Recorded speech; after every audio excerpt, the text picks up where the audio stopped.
I guess we'll get started as Sagari. She's Sorry. yes. No, perfect. So warm welcome to everyone to Positive Stories in Corona Times. Last week we were in Gujarat. We spoke to wonderful organizations from Gujarat. Today we moved east and we have with us two wonderful non-profits, for impact organization, Views and Shiksha Sandhan from Odisha.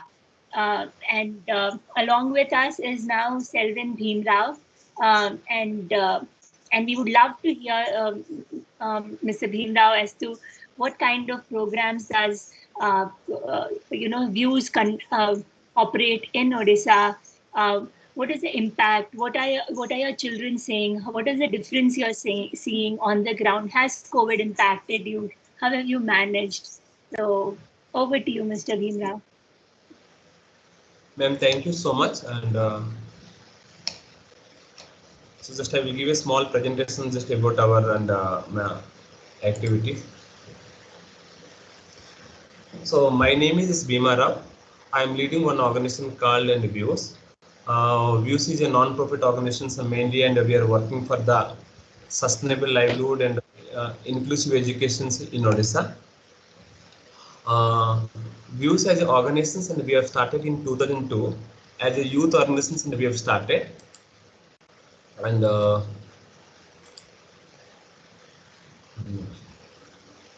as a youth organization, just we have started in 2002. So in 99, the super cyclone was happened. The super cyclone affected the Ganjam districts, and after that we worked as a volunteer with different organizations.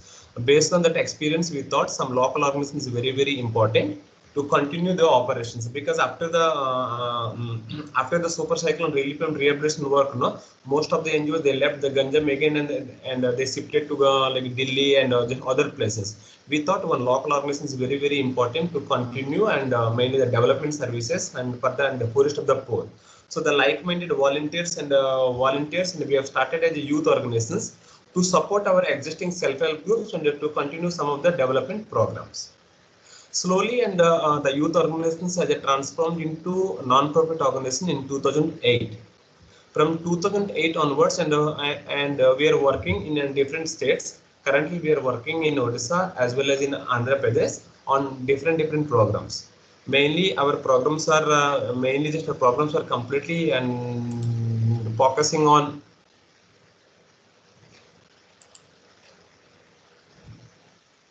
Is this okay? Yeah. This is the Gmail coming. Your presentation is. One minute. That's why my presentation is not coming.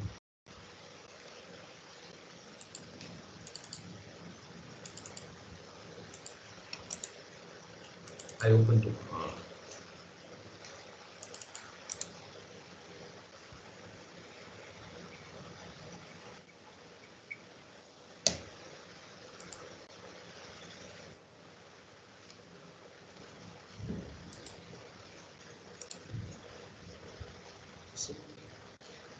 So my Gmail is coming. Yes, yeah. Okay, so I'm opening is not coming. Okay, so and currently, and we are working on sustainable livelihood and views and educations. In educations, and we are working and mainly in three aspects. One is, and mainly we are working on inclusive education among the visually challenged students. In Odisha, more than 3,000 and visually challenged students are there, and most of the students and they are completely depend upon and Braille. After an 8th class, and most of the students and they don't have any books also. So and mainly the visually challenged students, and they requested us and to start on some of the audiobook projects. So with the help of Odisha Association for the Blind, we started audiobooks for the blind students. Second one, and we are working in urban slums Bhubaneswar, where most of the adolescents and 10 years, 11 years, up to 15 years, these are the adolescents and young girls, no, they are going to different and slum areas, different apartments, and they are working as a and maid servants. Maid servant. So and maid servants. For them also, just we are working on a different project that is called education for adults and girls. Third one, and we are promoting digital literacy mainly in the urban area as well as in and rural area, because most of the students, they never touch the computers, even they don't have even any information on the digital literacy. And fourth one, we are working on children's educations. So first of all, just I will say about the views and audiobook projects. This is very interesting projects, because we thought most of the visually challenged students, they need some support, because most of the visually challenged students, they are completely depend upon their parents or their friends or for the teachers to get educations. So up to and eighth class only, and the Braille other books are available. After that, they don't have any books. So what we did, we motivated. We went some of the colleges and some of the universities. We motivated and mainly the students, mainly the volunteers. Can you donate your voice? Can you donate your voice to bring a smile or to give a educations and to the blind students, mainly visually challenged students? So like that, we visited different colleges. We mobilized the youth. We have given some trainings. We have just we trained as audio volunteers. Based on the audio volunteers, we have collected what are the books are essential. We have given the books to the audio volunteers, and the audio volunteers, they have developed some of the books in the Digi format. That books we are giving mainly to the visual challenge students. So this is the one photo I am sharing. This is the just our staff are there and audio volunteers are there. That audio volunteers we have trained with the support of experts on the Digi format. The after that and training, no, the audio volunteers, they train the audio books in the Digi formats. So We're not able to see your screen. Do you want to try sharing it again? Gajendra, can you help him out? Yeah, yeah, sure. Otherwise, I will share it if it's yeah. okay, Selvin sir. Yeah. Can you stop sharing? Then I. Okay.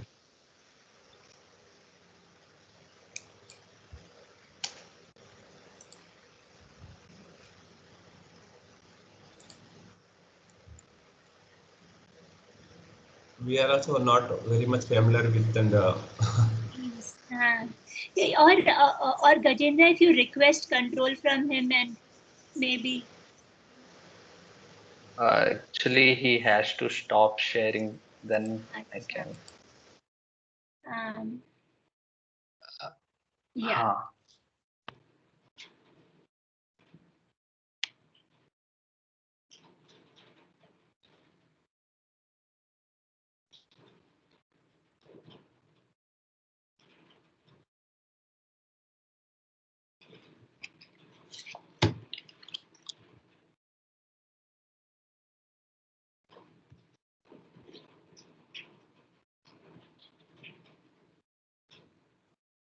Audio volunteers training.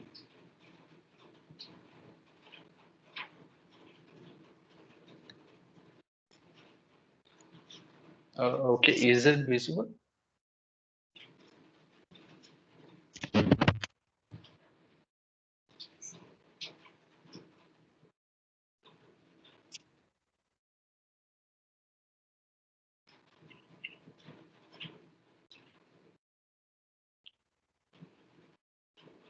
Is he there? Yeah. I think he's dropped out, है ना? नहीं है ना? Hello, Sir, is it visible? Yes, visible. It's visible. Mm-hmm.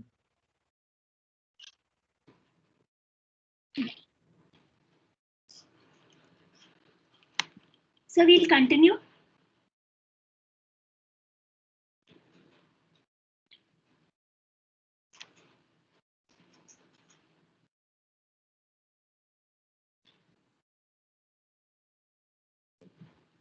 Sir, we can't hear you.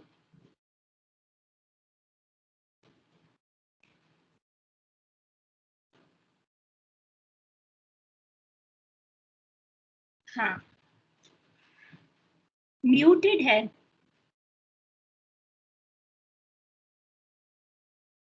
हाँ नहीं, वो mute का button हटाना पड़ेगा. I guess he is having some problem with audio. हाँ, He is unmuted actually. What? he's unmuted पर. Yeah. Oh. Sir, do you want to log off and log in again? Maybe that will work.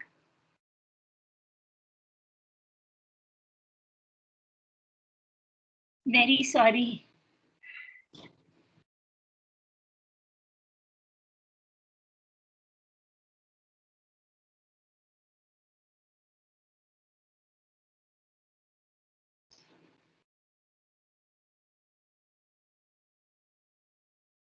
We'll just wait for a minute or so. Otherwise.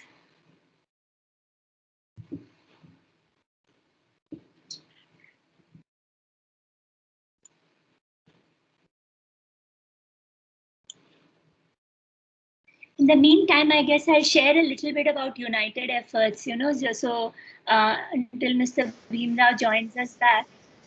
Yes, he's there. Oh, awesome. Okay, I'm very, very sorry. At a time I'm using desktop as well as laptop also to address these problems. Okay, so so we invited all the teachers, just we are giving that audiobooks. After the audiobooks, we are giving ALDRA and visually challenged students, and we are collecting the feedback also and from the students. Along with, we also established one helpline center in Bhubaneswar. If mainly during this and the COVID time, no, most of the visually challenged students, they are not going to the schools. If they have any doubts on the audiobooks, they can contact us. So we are connecting a teachers. So the teachers and they're taking an extra classes to clear their doubts on different subjects. Next. So Gajendra, next. yeah. So in this way we are promoting inclusive education among the visually challenged students, because most of the general students, know, for them the different facilities are available, Zoom and other classes. For the visually challenged students, no, there is no other facilities is available. So recently what we did, the government of Odisha, they have developed some of the audiobooks on the like Parikya Darpan. It is just like a question banks. So, but in the most of the students, the question banks not reach to most of the students. We invited all the students. We invited all the schools in Odisha. We have given orientations and how to use this audio darpan to promote inclusive education among the students. Yes, sir. And next slide.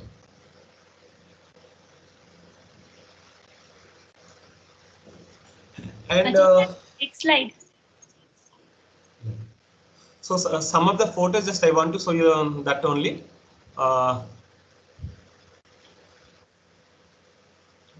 The slide is not moving, Gajendra. Yeah, you see, this is the photo mainly, and just we are giving the audiobooks to the visually and the students. Now they are listening. Sometimes and they are giving some of the feedbacks also. Based on the feedbacks also, we are improving. We are adding the audiobooks with and some of the music and some of the other informations. This is the one and specific project mainly we are working for the visually challenged students. Now and okay, the next slide. Now when we are working another one thing, mainly in the urban slums, no, more than 200 students we have, mainly from class 8th to up to and graduations. Most of the adolescent students or the young students, they never touched this and the computers. So like that type of students, and we are mobilizing 200 students. We are providing digital literacy, mainly how to operate the computer, how to access internet, how to prepare their own CV, okay, how to write emails. So this type of fundamental, this type of computer operating skills, and just we are giving mainly 200 and adolescents and in the urban slums. This is very interesting experience. What that? So we are telling that we are giving the digital literacy to you to gain and more knowledge. Just you are connecting to the digital literacy, but you have to give back to the society. So we motivated the 200 students. Can you give something back to your own community? So we promoted like student social responsibility. Student social responsibility among these and students Means every student, those students are coming to our center. The students have to teach minimum and 3 students, mainly small students, they have to teach. So in that connection, this 200 students, they are covering 600 students. They are providing education, mainly those and the small, like those like and like class 1, class 2, class 3, they are not able to pay the tuition fees. They are not going to the schools. Mainly they are facing a lot of crisis. These young students, now they engage to provide as a volunteer, as a social responsibility education to the other students. Yeah. And second one good thing what we did, we also engaged some of the Indian students are there in America. Indian students are America. We connected and through Zoom. Every day the American, mainly the Indian students, those who are staying in America, every day evening they are conducting some of the communication and personality development classes for our urban adults and girls every day evening. So we are creating as a global classroom. Means our students, our urban students, our adults and girls in the urban area, every day they are accessing the foreign students in America. Every day they are connecting, because during this and the global and classroom session, what happened, their aspirations of the students, the aspirations of the younger generation is improving, because as of now their thinking is within the slum, the beyond slum they are not thinking. So due to this and the global classrooms, now their thinking level, aspirations levels are improving. At the same time, they are also providing education to the other students. Yeah. Next slide.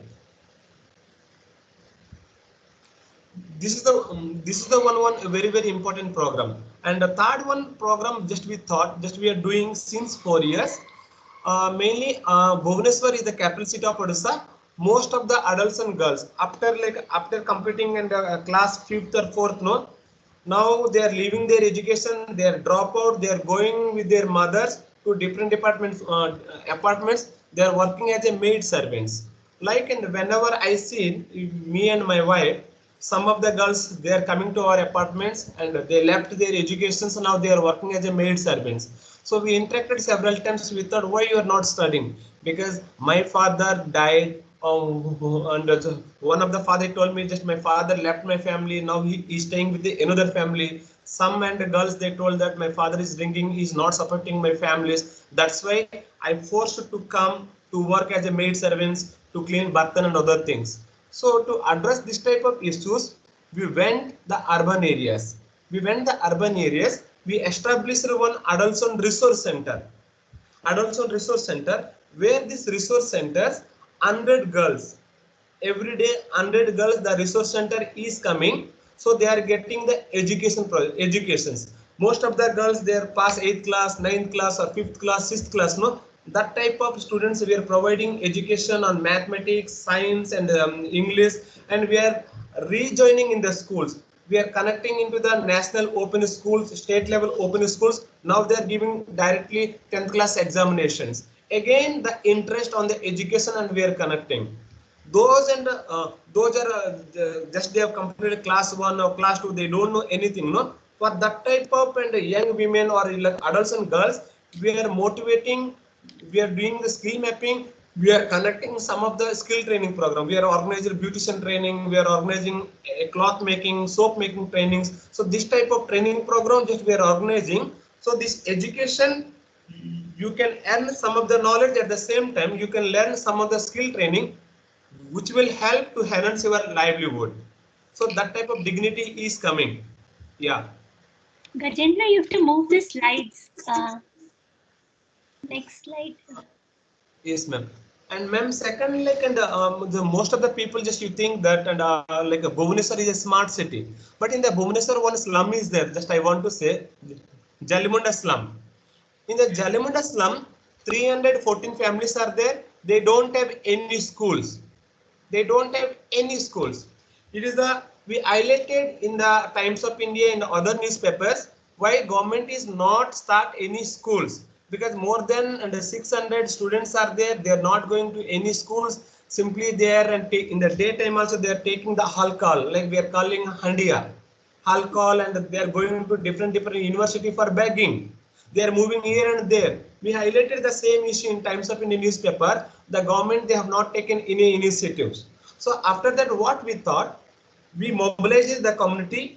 With the help of the community, we have started a children's learning center in that Jalimunda slum. We engaged the educated youth in that slum, in that Sikarchandi and Jalimunda slum. As a community teacher, we are providing more than 120 students. We are providing education to the small children. Otherwise, if you see in the daytime, no, the students, no, they will take the local handia, they will drink and sleep. Otherwise, they will go to the KIT university, some other places, some other shops for the begging. That type of students just we have collected. We are providing the education. Even last during Corona time also, just and up to March to October, September, we have stopped the classes. After that, we opened the Children's Learning Center. We have provided the quality educations and to the children while maintaining the social distance, other and the COVID management guidelines of the government of Odisha. In that way, we are connecting and just we are building and the skills, we are building the aspirations of the students. And this and these four and mainly in education, no, we are working for the blind students, mainly visually challenged students through audiobooks. We have established a helpline also to provide education. We established mainly for the adults and girls. We established for the like adults and resource center. We are providing education. We are providing skill training. We are providing personal health and hygiene. Along with sometimes we are providing and career counselings also. We have taken all the like our students. We visited Centurion University, some of the skill training programs we are selling. After passing this 10th class, just you see, you can join here. You can take a skill training from this and Taranga University. You can start this type of micro enterprises. That type of aspirations just and we are providing. In our digital literacy center also, every students, they have one and what they will do after passing 10th class. They have one page career plan. And sometimes we are also engaging some of the students from the Texas University students, Virginia Tech students. They are coming to India during the Corona time. They are not coming. Otherwise, 4 or 5 years they came. They are we are organizing summer camps where the students they will learn digital literacy. They can learn the career counseling. They can learn the spoken English program. In that way, ma'am, we are working for visually challenged students, adults and girls, as well as children in the urban slums. Thank you so much. In all, so how many children are you working with? You know, and age group, I guess, is across, isn't it? Right from very young children to graduates. You're working with the entire spectrum of children. Yeah, mainly for the adults, we are working from 8th class to up to and graduations, and for the small children, we are working in class 1 to 5th. And across, you know, some urban slums, then some community in outside Bhubaneswar, isn't it? Across the state, you're working. Mainly through audiobooks, ma'am, we are working with visually challenged students and throughout the state. Mainly, we are providing audiobooks and from class 6 to up to and graduation. Okay. In Andhra Pradesh, we have developed books from class 6 to up to PG. We have distributed 8 districts. More than 30 and visually challenged schools we have supplied. Okay, very nice. Okay. Before we ask you more questions, let's also hear from Sagarika Ray. She's from Shiksha Sandhan. Thank you so much, Sagarika, for joining us. And we look forward to hearing about Shiksha Sandhan and the wonderful work you're doing there. Hi, I'm audible? Yes, clearly now. Yeah, I don't have much. I don't have a presentation. I'll just share what Shiksha Sandhan has been doing, and it's been more than a decade. I'm working with Shiksha Sandhan, to give you a background of Shiksha Sandhan, it's more than a 26 years old organization. which works in tribal areas, and specifically when Shiksha Sandan started in 1995, Shiksha Sandan never had a plan. I mean, at that point of time, it started as a resource center for training, for developing local specific curriculum, and for primer development, and also publication of reference books. Later on, when Shiksha Sandan started its work, it also developed some innovative strategies for bringing tribal children to schools. Along with that, also Shiksha Sandan is initiated its advocacy activities to bring about policy changes in the school curriculum in the education in the state of Orissa. And in view of that, when in 2009 the right of children's right to free and compulsory education act was passed in the parliament, and since 2010 it was implemented, Shiksha Sandan initially started its field operation in one panchayat in Kaptipada block of Mayurbhanj district. It initially started its work with 11 schools in one panchayat with the support of a funding organization that's called Welthanger Hilfe.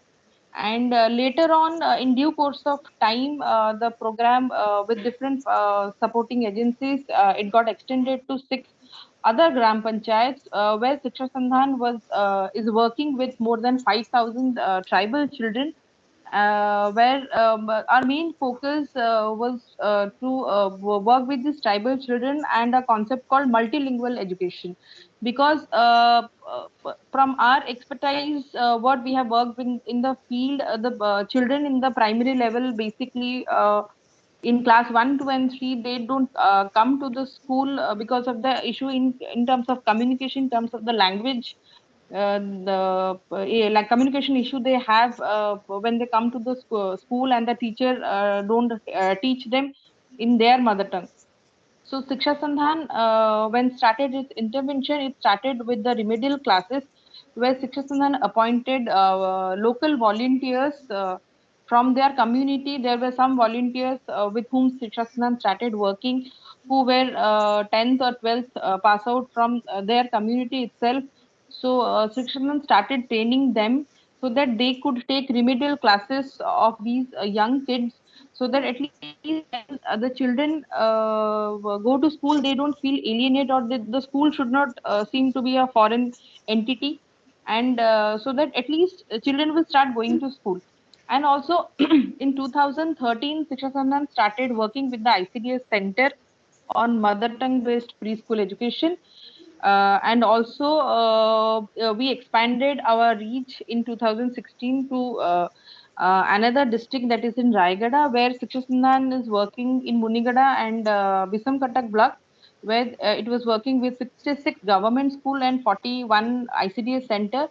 And in Raigada also, the children where Shiksha Sandhan was working, it was more than 6,000 school children where Shiksha Sandhan was working. And also similarly in Mayurbhanj district also, Shiksha Sandhan started working with the Lodha community, tribal community or denotified tribe in Orissa. And while working with the Lodha, Shiksha Sandhan had some other strategies to integrate them in with the other communities also. And simultaneously, while working at the field level, Shiksha Sandhan is also advocating with the government for policy changes. And one major achievement out of that was in 2015, the government of Odisha formulated the MLE policy, and Shiksha Sandhan played a major part in drafting that MLE policy. Because after which the multilingual MLE teachers, the tribal teachers, have been appointed in tribal schools of these tribal areas. And also, Shiksha Sandhan has developed teaching learning materials in tribal language, both for both preschool and elementary education. And as a matter of pride, I always tell, say that it has published more than 150 books on education and books for children. Yes, and this is basically the work Shiksha Sandhan does. And initially when we started, our motto was so that each and every tribal children should have access to education. And in tribal areas, what is the major issue was when the parents used to go to work, that it was becoming problematic for the child to come to the school. And for elderly children, they had to take care of the young ones. So we had to do a lot of community mobilization, where Krishnan works with the community level, with the SMCs, with the parents, with the youth groups, because Shikshaman, I mean, from the day one, it knew because we as an individual organization cannot bring about a big change until and unless we do not engage with the community.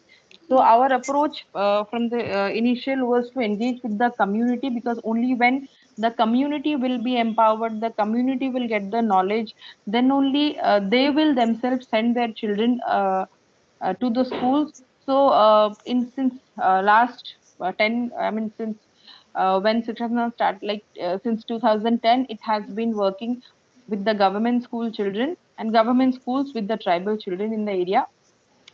And in Mayurbhanj, we are working with the Ho community, and Mayurbhanj also in another block, Morda and Sulyapada, we are working with the, as I mentioned, that Lodha community.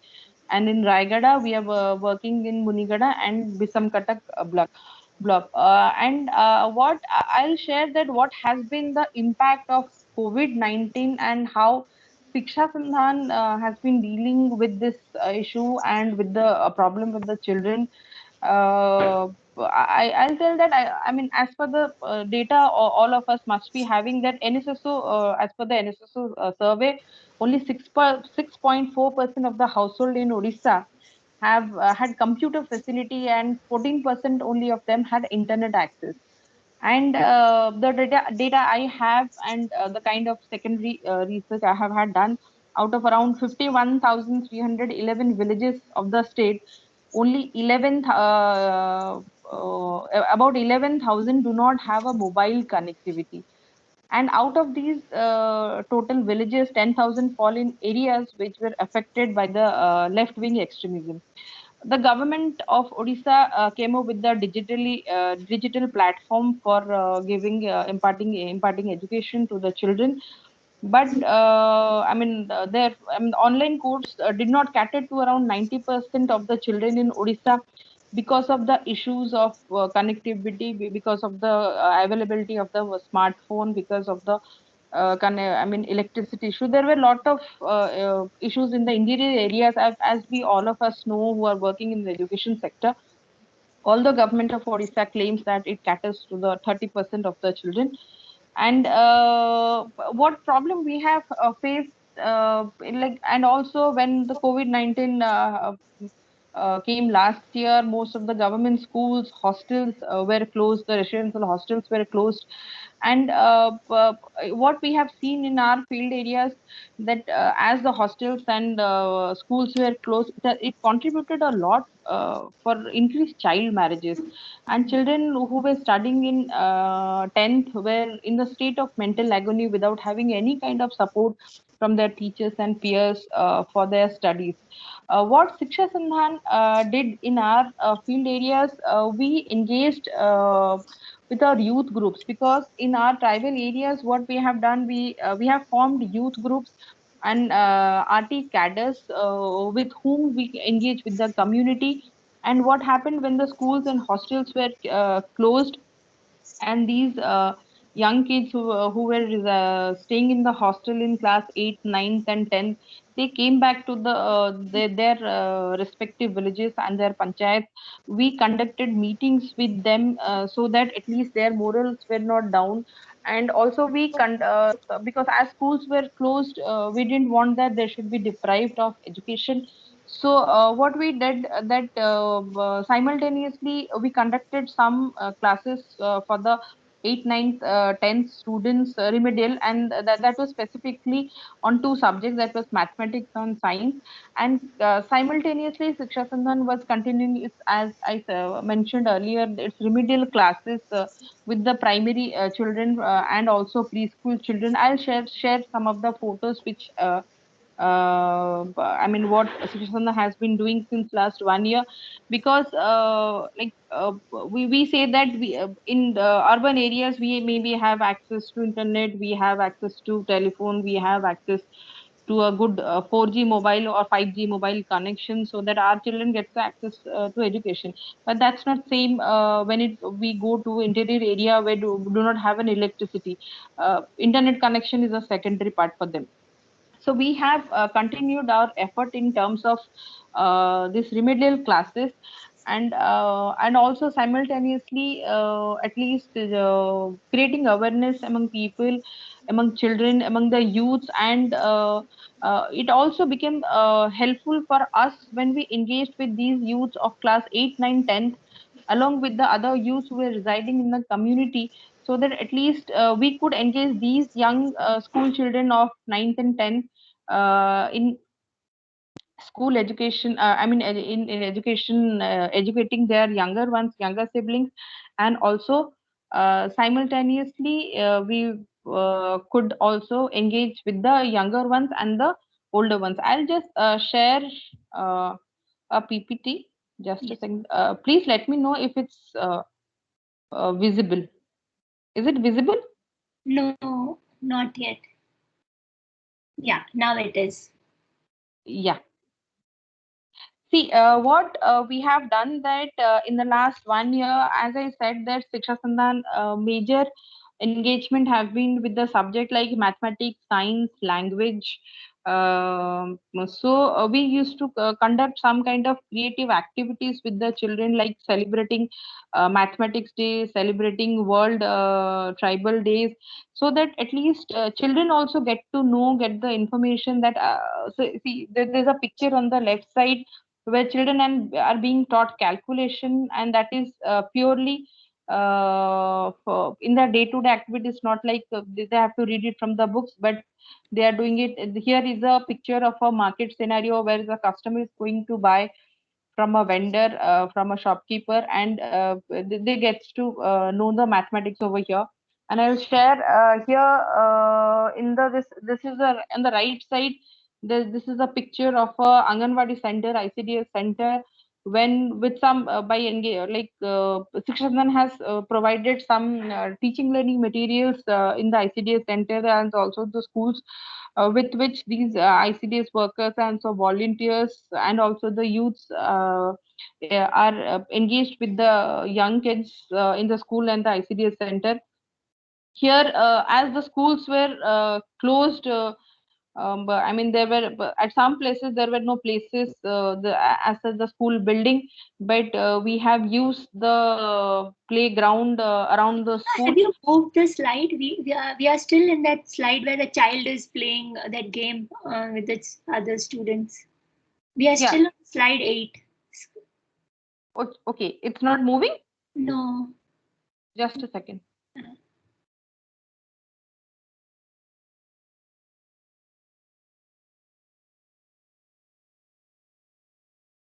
Is it visible right now? Yes. Yes. Yeah, on the right side, as I said, that this is a picture of a ICDS center where this ICDS worker is giving some kind of imparting education to the young children. On the left side, it's a school veranda. As schools were closed, the classes were supposed, the remedial classes were supposed to be conducted in this manner. And at some point of time, because in Odisha, for some time when the numbers were low, the ICDS centers were open so that the ICDS services could be given to the young kids. And on the left side, this is a picture of as it was a lockdown, the children did not have access to the school. They were studying in a playground nearby to their hamlet and the village. And also there's this picture. This is similarly the some pictures which I'm showing, that in spite of the COVID-19 and the lockdown, Shiksha Sandhan has kept going, has been going on with its remedial classes, so that the child, even if it's not by the government or the teachers, because of some or the other situational issues, but we do not want that no child should be deprived of education. So in this way, Shiksha Sandhan has been mobilizing the community, the children, so that they continue with their school education. And simultaneously, in between, last year, the government of Odisha had come up with the notification for school closure. As I said that along with the field level activities, Shiksha Sandhan is doing advocacy. So, and as part of its advocacy activities, Shiksha Sandhan is active in all three districts through its there's a forum that's called Right to Education Forum, and in this forum we have collected case studies and given to the government so that the school closure notice should be withdrawn. And recently one development has happened: the High Court of Odisha has quashed that order of government of Odisha for school closure. Let's see how we can continue in a good way our advocacy activities and stop this school closure issue notice, so that each and every child in the tribal areas also in the government school from the marginalized community can get access to education, and no child should be deprived of education. Yeah, this is from my part. Over to the host. Sagarikas, can you explain what MLE actually means? Multilingual education. What does it mean? I mean, if I'm a tribal child, how will this help? Yeah, see, I'll just explain. When it's about multilingual education, hello, it's audible? Yes. Yeah, it's like when the child comes to the school, the government teacher used to teach them in Odia. The purpose of multilingual education is the child needs to understand I mean, when they'll come to school, they will learn in their language, their mother tongue. Okay. And by the time they reach class 5, they will be well versed in their mother tongue. Like, for example, when we started our intervention in Kaptipada Mayurbhanj, Kaptipada block, so the major the community, the tribal community we work with is a Ho community. Okay. And their language is Ho. So we started with the help of our community volunteers, we started teaching them in Ho language. And simultaneously, I mean, we used to teach them in Odia language. So at least, and I have seen, I've personally seen and interacted with these kids, the young ones. When we talk to them in Odia, they will look at you as if they don't understand, as if we are telling them a foreign language. But if you tell them in their language, they'll at least communicate with you. So the MLE concept was the multilingual education, though even it's a policy in the state government. So when the child will come in class 1, he or she will she'll be being taught in their mother tongue there. And secondly, in class 2, they will learn some bit of Odia and major of their mother tongue. So by the time the child is in class 5th, he or she will be well versed in both their mother tongue and also Odia. It's a process of integration, but we did not. I mean, the focus was to rather. I mean, at least get acquainted them. I mean, they should learn Odia via the medium of their mother tongue. So they should not feel alienated in the school that we don't understand what is being taught in the class.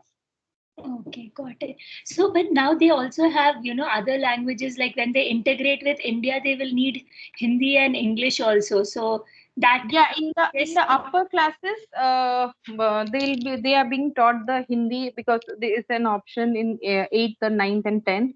You have an option for learning Hindi and English, but the major blockage is at the initial phase when the child comes to school, because getting a tribal children to a school was a major challenge when we started our intervention. Right now, although it's not a big challenge, but initially, when Shikaspandan started his intervention in 10 to 11 years back, the major issue was getting the child.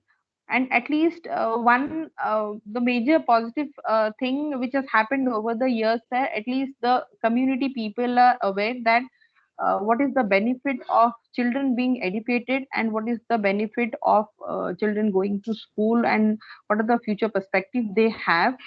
So right now, I mean, initially when Sijasandan started, it only focused on language. It didn't. It was not focusing on science, or it was not focusing on mathematics. But as we could say that the language issue has been resolved to a great extent. We are also focusing on other conceptual subjects, like thematic subjects like maths and science and EVS and all these things. Yeah. And in what subjects do these children, what I've heard is tribal children are very close to nature. Their understanding of science and the reality of life is much, much better than any urban child. So in what subjects do these children usually perform well? Is there some trend that you see? Yeah, we have seen that obviously in language there is a mastery of, I mean, because as from the even class 1 or a preschool, they are being taught in their mother tongue, in whole language. So in comparison to maths, in comparison to maths or science, they perform well in language. I'll not say they do not perform well in maths and science, but if you compare these three subjects, their performance in language is better than maths and science. Okay, okay. Yeah, I can tell you that if the focus from class 1 or a preschool could be more shifted to maths and science, they could do well, because in Shiksha Sandhan, what we do, when we teach them in the school, we teach them with the help of the locally, as I showed you one picture in the initial picture, when it was a situation of a market from a buyer and a seller. So these concepts we have added later on the maths and science, but initially the focus was in language. Mm. And parents' resistance now, you said, is much less. The children are automatically coming to schools. But is there any, since you also are working on curriculum development, is there some things that have come from the tribal community and integrated into the curriculum, like the ground knowledge of the tribals? Has the reverse benefit happened to the community, Yes, when we develop this curriculum, what we do, we develop teaching learning materials in their own language, and that is always done through training programs. Because as I said that we are working with more than in Mayurbhanj, we are working with more than 60 schools. So we have around 55 to 60 community volunteers from their community itself. So when we develop these teaching learning materials, it is always they who develop this. We are only the facilitating agency. We give them training, but it's only end of the day. It's always a 4 days, 5 days, 6 days training program, and it's a workshop kind of thing. After which the teaching learning material is being developed. Mm-hmm. Got it. So, where now, do you have any success stories you want to share, Sagarika, about some student from a tribal community who's probably, now gone back to the community and doing very well? Or do you have any such success stories that come to your mind? I'm sure there are many. Yeah, I can say one of our students, when we started working, I think he was in class 5, as I remember, in 2011. Then he got shifted to a residential school. Then he completed his 12th also from college. Then he completed his graduation. But yes, it was his always dream that he will always come back to his community, a tribal guy, and whatever he'll do for his community. He'll not work outside, because he has been engaged being a child, being a member of a child collective, being a member of a youth group. So right now he has set up his small shop in the in his village, and also simultaneously he has been teaching to the young kids in his free time. He's also interacting with the community. He's also helping the community when the children are not getting the facilities. When there's any problem in any school, he's helping his community in terms of submitting grievance, raising grievances, and also he's a I mean activist in environmental issues in the panchayat. So I mean there are 4 or 5 people. There are 2 girls also Uh-huh. right now. Yeah, maybe in near future they'll get married. I don't know what happens after that. But as we have a very active youth group, we have been successful in terms of their I mean of even after completing their uh, college and school education, they decided they'll come back to community, they'll do some sort of thing over here, and they'll improvise their community and their hamlet and villages. Wonderful. So, Bhimrao ji, what you were saying as social student responsibility, we are seeing that happen over here also at Shiksha Sandhan. Isn't it beautiful that children are going back to their tribal community and working there? Yes, but the same story with me also, because if you see the same story of me, like and Prem one organization is there in our like in Ganjam district. They have started like 40 years back. They have started like a education program in my own village. At that time, I was a Balawadi student of that program. After that, I became a teacher of the same Balawadi from 8th class to up to and my graduations. Just during my graduation only, and just I joined as a like as a NGO staff in that organizations. Like from Balwadi, I took 8 years journey as a contribution. Remaining from 8th class to up to graduation, I contributed as a teacher. Okay. After that, just I joined as a development sector in '99. So now, like me, some of the other volunteers we are working in the same area. Now we are giving back to the society. So that is only we are telling it's a student social responsibility, connecting student to society. So we have to promote active citizenship among the youth. Because during the youngest time only, just we have to cultivate that and the volunteerism. Yes, something just you do something back to your own community. Okay. Right. Right. Otherwise, and means the beauty of development work you will not find. We like you see, I don't know the teachers, I don't know the environment, everybody. I took only the help of from other people, from environment, from teacher, from other organization. What I'm giving back to my own community. So if I will not serve my own community, so I think there is no meaning for life. Yeah, but every child has potential. Every student you work with, some might not be very good in academics. Different. You see an entire range of students, but each child has potential. How do we nurture that potential? What are some of the steps that you're taking to nurture that potential in that student? Ma'am, and mainly this is a very very interesting area, because whenever we are organizing some of the summer camps or and just in our resource centers, so we are doing and some of the and skill mapping exercise, and we are doing in some of the vision mapping exercise, and what you want to be, what you want to be. So and after that, what happened? Sometimes we are inviting some of the social entrepreneurs, some of the speakers we are inviting. We are conducting the interface meeting. So that way, whenever the some people are coming from like and Bhattigar organization, like a Grambika, some Prem, the social people, they are sharing their experience. So that experience motivates and other young students, because still I remember from 92 onwards, always I thought that Sister Mariamma, she is my role model, because I followed throughoutly. Father Jacob Tundil, just because their life is a story for me.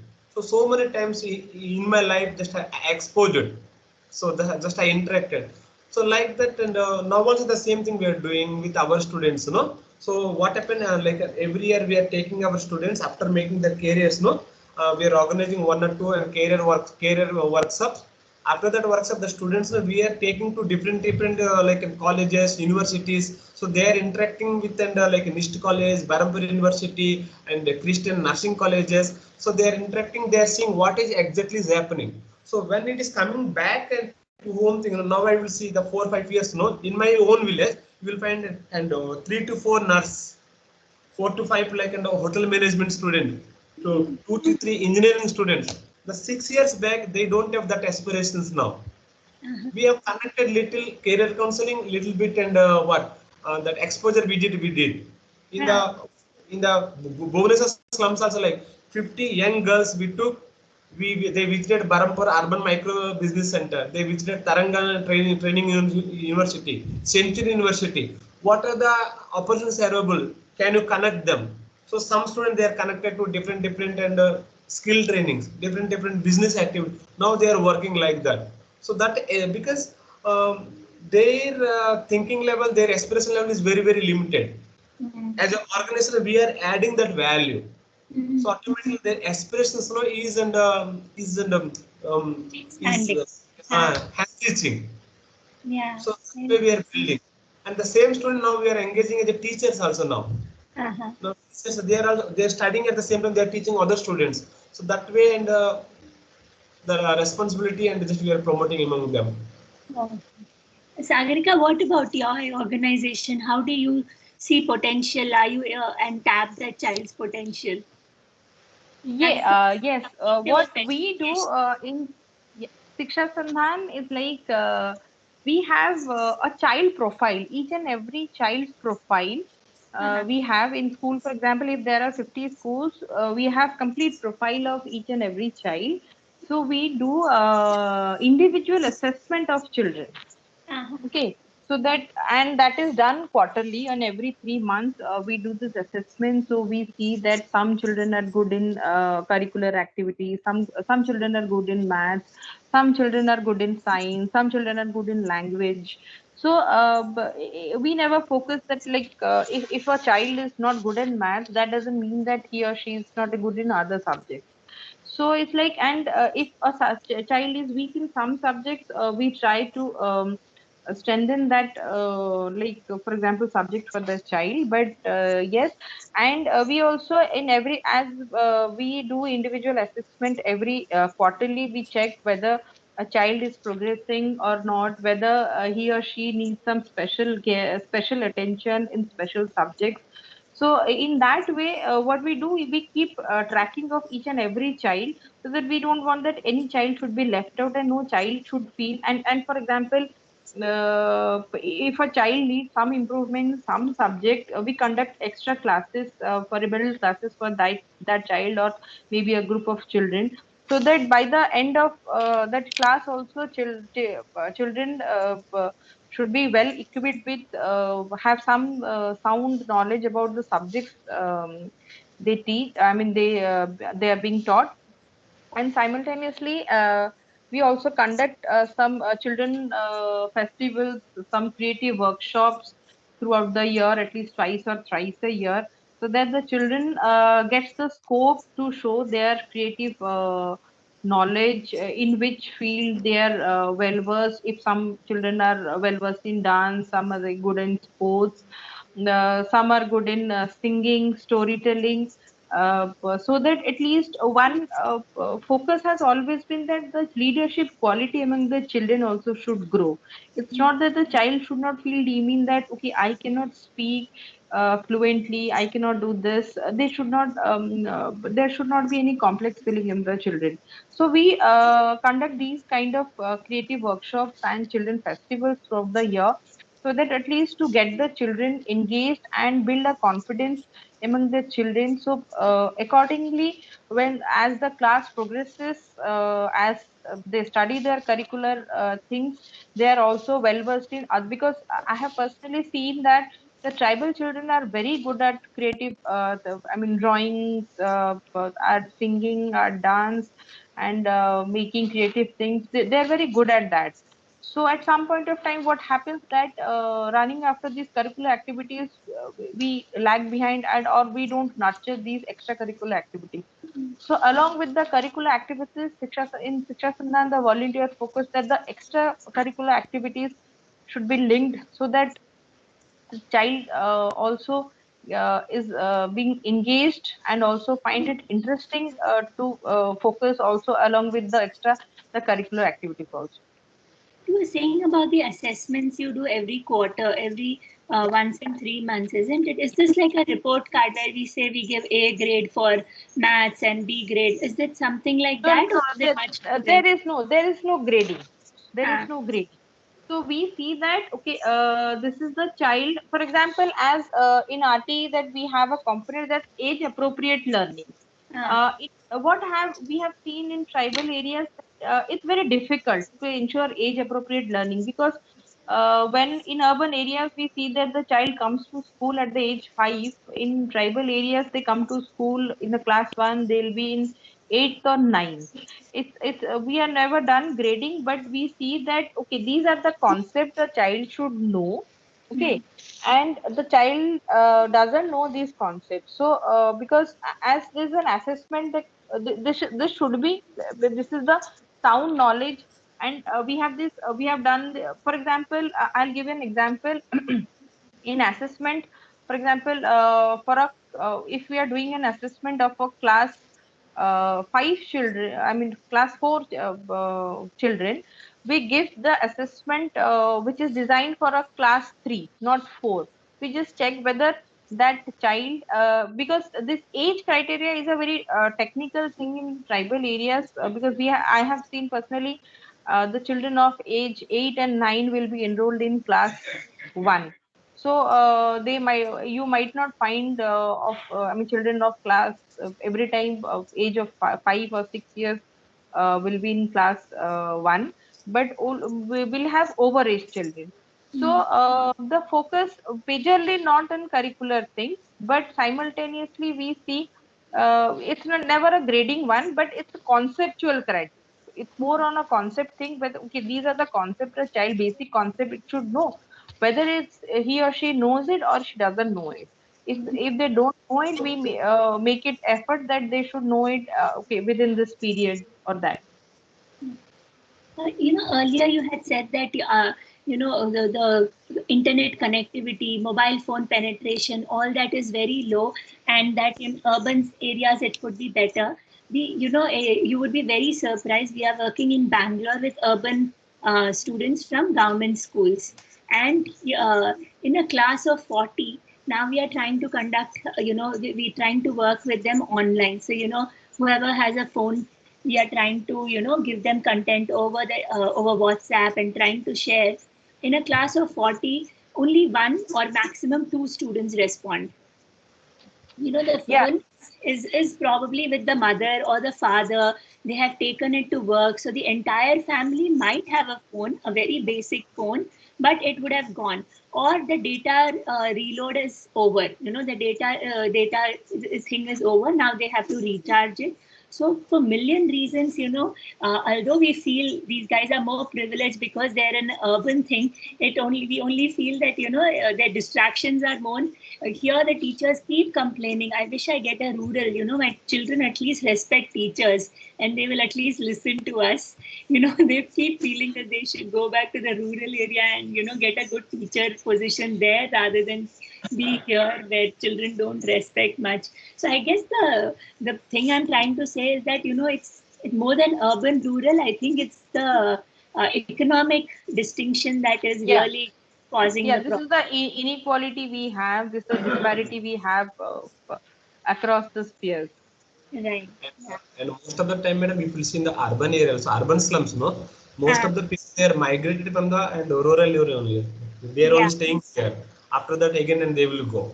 Okay, Correct. so mainly in that in the urban area, you see most of the students, no, they don't have any Aadhaar card. You see, I am telling my Jalimunda experience, no, Uh, Jalimunda means 85% students they are belong to and Jalimunda, Kenjor, like Mayurbhanj and Jharkhand. They don't have any identity proof, nothing. Due to that, they don't have identity proof. That's why they are not getting admission into the school. Even we 2 times we conducted as per right to education. If they don't have a Aadhaar card also, the student may join. The school have to take initiative.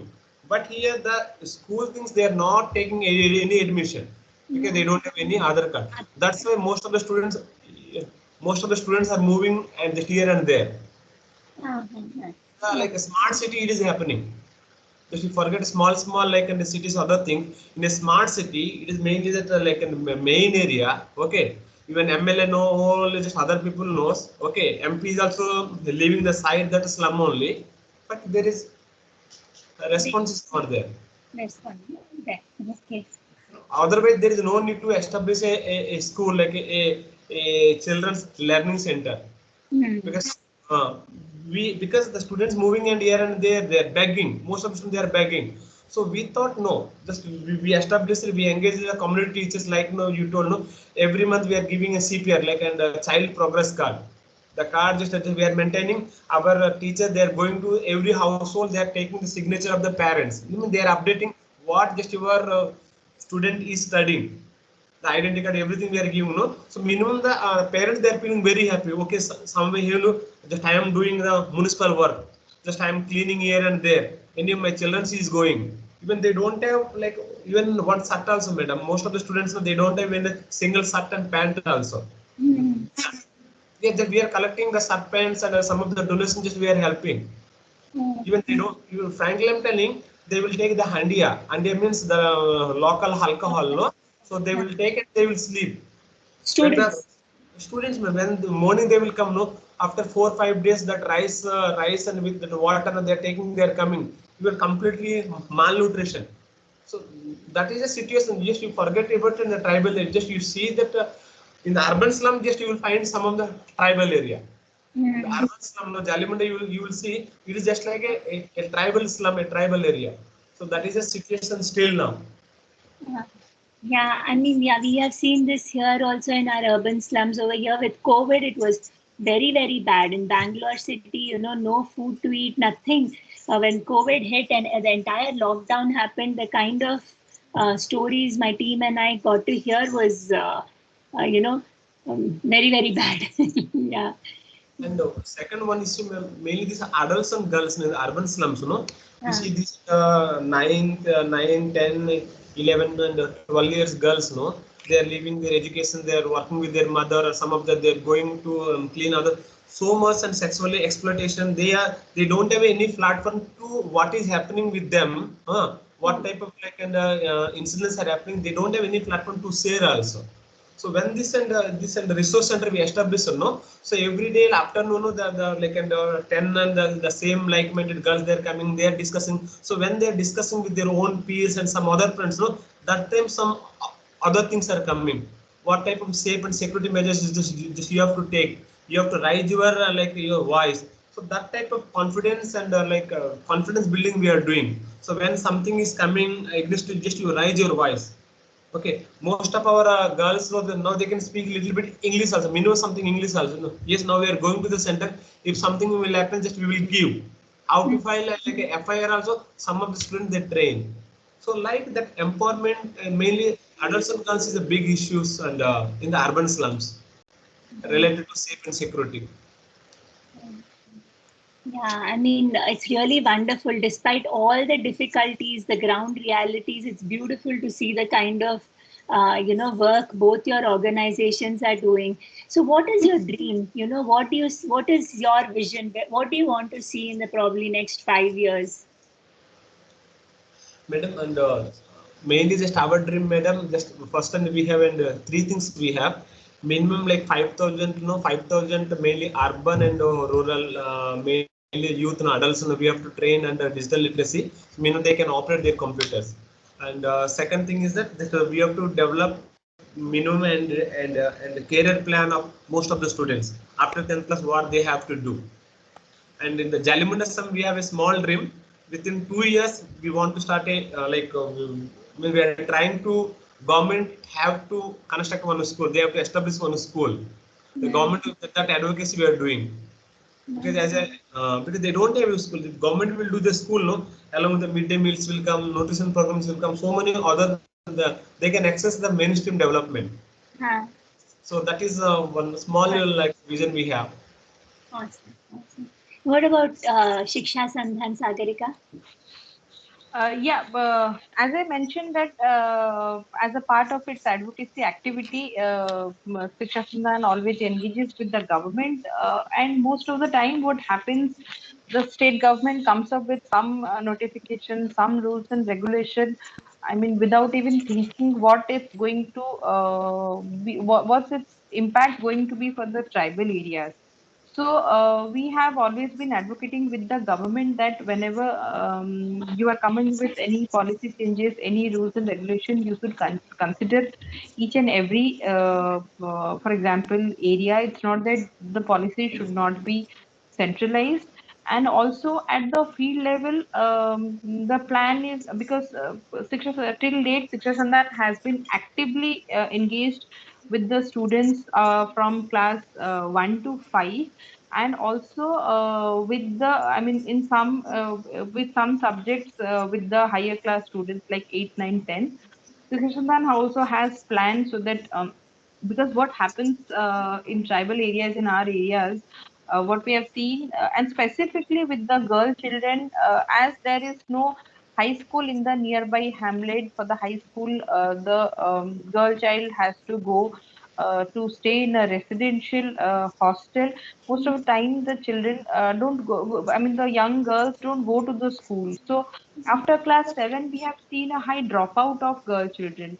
So we are also advocating with the government that at least in each and every panchayat or hamlet, depending on the area or depending on the proximity of these hamlets, you need to have a high school. At least the girls can have the girls can have also the education and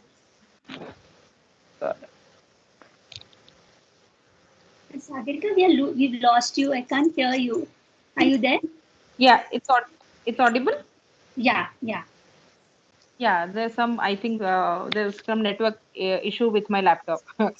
Okay, so what happens that we have a, I mean, bigger picture of at least ensuring the education for these young girls, so that at least the government set up high school in each and every panchayat, at least children, because what happens, what we have experienced that when the young girls go to the residential school, the tribal school, there is a case of the sexual harassment most of the time. So in there's a case, the child comes back, I mean, leaves the school and comes back to her home. I mean, they don't continue the education. So if the school is in their periphery, their nearby panchayat or a village, at least they can have access to school education and they complete their school education, because that 8 years of completion of school education is very vital. Mm. So that is your dream, that these children complete their school education, these girls especially. This girls.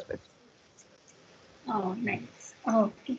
Okay. So, like I shared, United Efforts is basically into providing career exposure and mindset development for high school students, from the economically weaker sections of the student. For the community that you work in, if we were to, provide this service, what are some of the challenges that you think we will face? Is this some service that they would even appreciate, because urban, we might be talking about BPO career, we might be talking about healthcare career, we might be talking about armed forces. These are all the different sectors that we would be presenting to the children. Are these even relevant to your students? What would be of interest to them? Yeah, what I have seen in my area in Mayurbhanj, like for example, I mean the area where we work, I mean if we are providing maybe career counseling to 500 or 1,000 children, maybe 1 or 2% for children it will be beneficial, seeing depending on the present education scenario. But as right now we are also doing business development training for them, livelihood training for the young ones who have just passed their 10th ones. I mean, yes, there are some students who are pursuing their higher education, for maybe 10 students, although it won't be relevant for the 8 students, 7th or 8th or 9th student, it will be more relevant for the student who are studying in class 10, who have a vision to go complete their graduation, college education. Yeah, that would be beneficial for them. Yeah. But what we have seen, Sagarika, is that 10th becomes too late. I have to make up my mind that I want to become, say, a pilot, or I want to become a paramedic, or something like that. I have to make up my mind from an early age. If I tell in 10th standard, they feel it's too, it's too much of a burden on them. They've not mentally prepared them for, for such a career. So the chances are, they'll hear it all, they'll absorb everything, they'll even talk about it for some time, but then they'll do what they will do, which is, get into livelihood training. So we don't know if they are actually reaching their potential. So in this case, it's mainly mindset that, yes, even I can do it. At this point in time, okay, I'm not interested in math, but if I want to become a civil engineer, I will, that's what seems to be most interesting to me. Then I will improve my mathematics. Maybe I won't score centum and 190 and all, but I'll score at least 50 and pass my subject. That at least that fire comes inside them. That's what we are seeing, and we are hoping also. Ma'am, and this is because after and visiting your website yesterday, because the same vision is I have also in my mind. Yeah. Like now we have 200 and students we have from class 8th to up to this. Like now we are taking the help of one and Kidsco, one organization is there, Bangalore. They are providing technical support mainly for our and digital literacy. Like just you have very good expertise in career counseling and mentoring, no? So like this type of like your technical support can we take in future, no?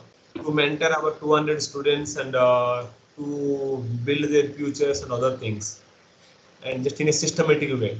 Yes. So that type of and collaboration we can do. So we can build the careers of our existing students. Because by doing this, man, we have to show some role models. Yes, within means 2 to 3 years, 500 youth, uh, they became a role model for others. So automatically other people will follow them. Other youth, no, other second generation will follow the first generations. So Yeah. that with the collaboration we can start and that type of things in Orissa. Yeah, definitely. And we'll take the help of Shiksha Sandhan to advocate about it, because, if the government doesn't agree that their children require this support, it will go nowhere. The toughest part is to break through that government. Easier said than done. Yeah. Yeah. So I'll now, I've like happily chatted away with both of you. Now I'll, request the audience if they have any questions to please, pose them to you. So any questions for Sagarika or Mr. Bhimrao?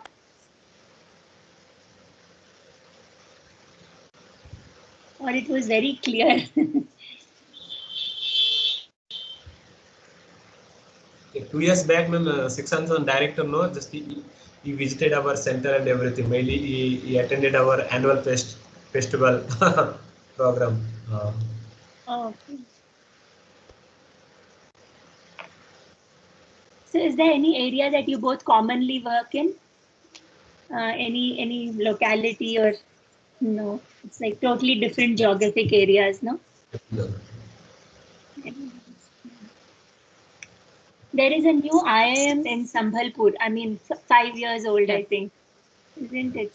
So there also the director is very keen to support this initiative.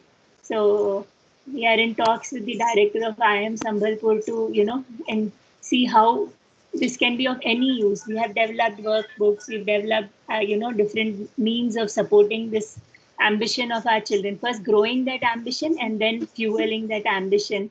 So I'll surely take your help in, Yes, ma'am, and that is important because most of the management student within the management student we have to cultivate, we have to create social engineers rather than a SSR. mechanical Yeah. engineer. A social because management students we need mainly for development sector. They can bring more innovations. Yeah, definitely. I don't know why our audience is not. We have a I question. I have a question for like it can be addressed to both the speakers. Like what uh, what can be like your self-sustaining mechanism for the future? Like uh, you can think of, so that you don't have to dependent on the donors or some. You have your own self-sustaining mechanism, so you can get a source for yourself itself in the future. Every a non-profit's dream that we become sustainable and we don't have to look for funding. Any idea how you will be able to crack this? uh, Only for me, and because always non-profit organizations just actually we are always sustainable only, because as a non-profit organization we are creating social capital. Yeah, we are creating social capital. For example, you see the Prem organization, sisters, and they created like capital. They created some capital that we are working for others. Okay, we are not keeping any surplus or any like and profit or any like financial things to sustain our operation. We are building the lives of the people. We are creating community. We are creating CBOs. We are creating grassroots organization. There itself is a sustainable. Sustainable means they are doing something for the to create a future generations. Okay, so always we are sustainable only. If you leave finance, no, remaining our activities, remaining our work, remaining our building skills, education, everything real we are sustainable, because we are dependent upon social capital, not financial capital. Yeah, even the point of the non-profits or the NGOs coming into existence is for making the community more sustainable. Like, for example, like the recent developments in terms of the FCRAs or the governments which have come up since last a year. Obviously, lots of non-profits are struggling for lots of things, but that has never stopped the non-profit for doing any developmental work. And the motto have for all the non-profit have, as Mr. Selvin said, that most of the time what others count that is the building, is the staff salary. Obviously you need manpower for making others sustainable. If it would have been the sustainability of that NGO, it would have been the for profit, not for a non-profit. But here we can do some sustainable things. Like just I will say some example in the context of and non-profit, because now and we are promoting some of the farmer producer companies, mainly in the agriculture sector, in the livelihood sectors. So and the farmer producer company, you know, they can provide handhold support, they can provide seeds, they can provide business development services, so they can do marketing and everything. So we without depend upon NGOs for the long time, no. So they can provide services, they can provide all the things, and they can charge something for the community. So the community people only as the members, they are the stakeholders, they are the managers, they can run. So that type of farmer producer company that we have to and we have to create. And second example I'm giving, just in urban slums, no, we started like in the bag making projects. Okay, bag making projects and like a mask making. These are the social enterprises that we have started. Now we have a local sanitary napkins also. So this and with the help of community-based organizations, we are doing the social enterprises, where the CBO members are the owners. Just we are giving technical support, some handhold support. So now they are doing social work, at the same time they are generating some and profit to manage their operations. So slowly that social enterprises, they have to develop into a and more commercial organizations. You see, most of the innovations are happening at the non-profit sectors only, but the scale and replication we are not doing. That's one example I will give. Most of the NGOs, they are involving into the skill development programs. Okay, we are giving training AC repairing, we are giving training electrician, everything. But after giving training, we are not converting into a for-profit organization. You take example of Urban Club. They started a small company. Those youth are trained on the different skills. They registered as a service providers. By engaging them, they are giving services. Yeah, so we are building capital. Urban Club taking the profit by engaging by giving employment, of course. So up to one level, just we are giving focus. After that business model, we are very poor. We are not like Ambani. We are real poor. We are building capital, but the capital we are not converting into for profit. Wonderful, wonderfully answered. Thank you so much. Yes. Second, ma'am, what happened? So that I have seen some other examples. Also, most of the NGOs in India, most of NGO MFI, they are transformed into NBFC or as like a mini banks. Whenever NGO's vision and mission is transforming into and for profit, no, the entire mindset is also changing. When we converted as a NBFC, our own beneficiaries, our own community, no, we are converting into a clients, we are converting into a consumers. Now we are trying, now our NBFC, now we are trying how to utilize, how to gain a maximum benefit from them. So in that, what happened? No, our mindset is transforming from non-profit to for profit, from some charity or empowerment approach to how to exploit them, how to gain more profit. So the mindset is also and transforming that is at the organizational level. Whenever we are coming into a sustainable point of view or a for profit point of view, so many examples just you may see in India. Yeah. Very true. Thank you. Yeah. Any other questions? We are heading 1 minute to 5:30. So, any other questions? Yeah. Yeah, that was a great speech, by the way. So I would like to ask both of you, like, in terms of expansion, how are you planning things out? Like, in the next few years, take for example 5 years per se. How are you planning to expand, whether be it in Odisha or to other states? Me myself from Odisha also. I'm from Sambalpur basically. So if you're planning, how are you planning that, and to other states as well? So if you would like to answer that. Yeah. I will say a few things because based on the current and the situation, you see the Modi government, just I'm talking directly, no problem.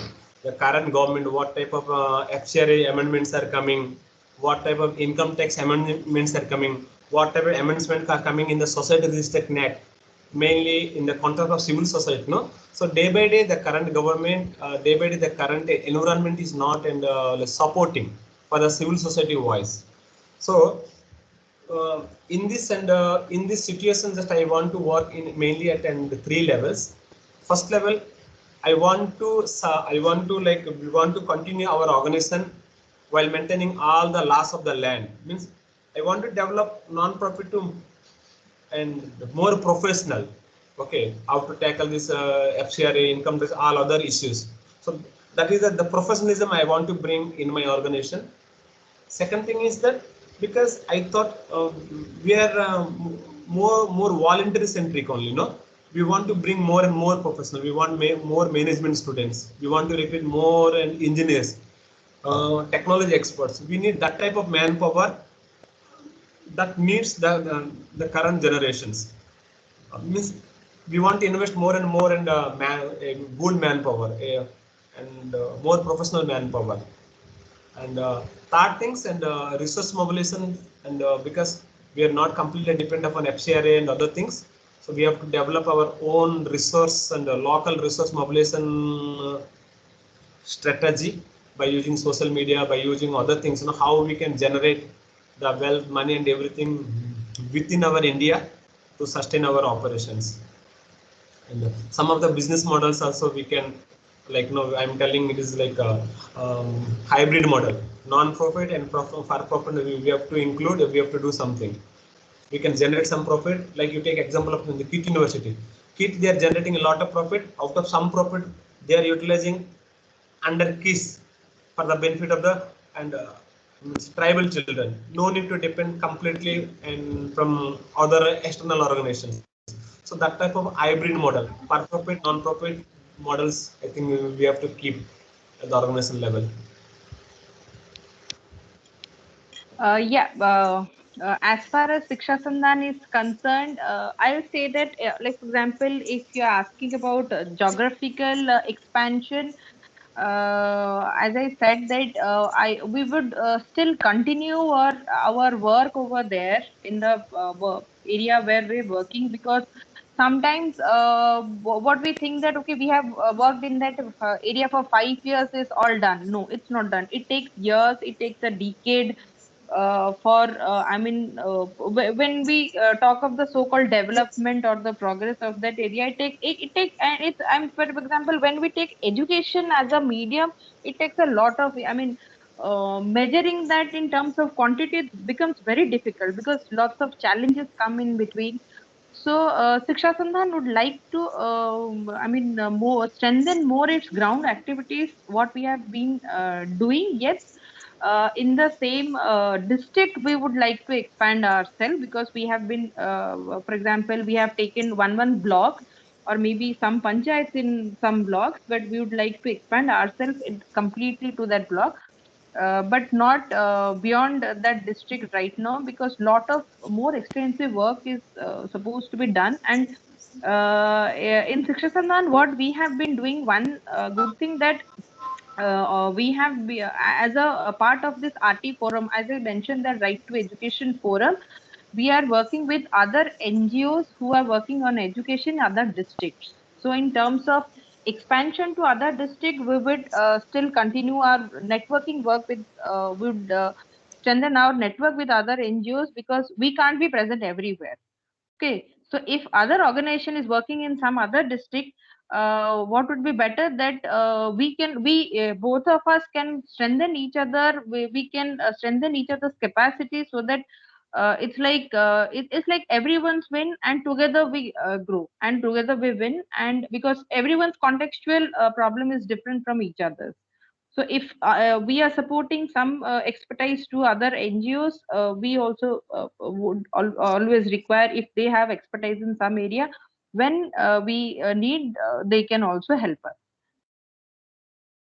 But madam, only one, the current government FCR policy system, because as civil society we are very strong in the networking. We are working in networking basis only. Now recent amendment in September, no. So the network, Yeah, I understand. technical network only we can do. Even financial network, nothing at all, because slowly they spoil that entire things. Sorry. So you see, we have a very strong network working in livelihood, other things, because due to this SRM amendments, no, now we don't have any networks also. In together, two organizations name we cannot mention. One network we are doing, the pipe organization doing something also due to the current amendments. So that some problems are like, problems means what? So collectively we have to raise our Some voice. technical issues will come up. Will come up with, as a non-profit organization, will always come up with the solution that non-profit have been doing since long. That if there is a problem, we have a solution. That is our duty, ma'am. That is our duty. Thank you. Thank you so much. Today's webinar, has been possible only because of Gajendra. He's the one who reached out. He's been researching on the amazing work all of you have been doing, and then he's been very selective in inviting. I think in many ways this is Gajendra's payback to Orissa, because he's son of the soil. He's from Sambalpur. So thanks very, very much, Gajendra, for all your efforts. He's from IIM Bangalore. He's a student of IIM Bangalore, and he's interning with United Efforts and helping us out, reach out. So, we are a young organization. We are just going to be 3 years. Learning from organizations like you was the main objective, and to also share the positive and great work that continues. COVID, no COVID, cyclone, no cyclone. I don't think any of your organizations stop working. That resilience is what we wanted to bring out through this positive series. So thank you very much, Sagarika. Thank you very much, Bhimrao. Yeah, and thanks a ton, Gajendra. Thank you for organizing this. And thanks to the wonderful audience who always patiently tunes in and, benefits from these wonderful conversations. Thank you, everyone. Thank you Have so a much. great evening. Thank you. Bye-bye.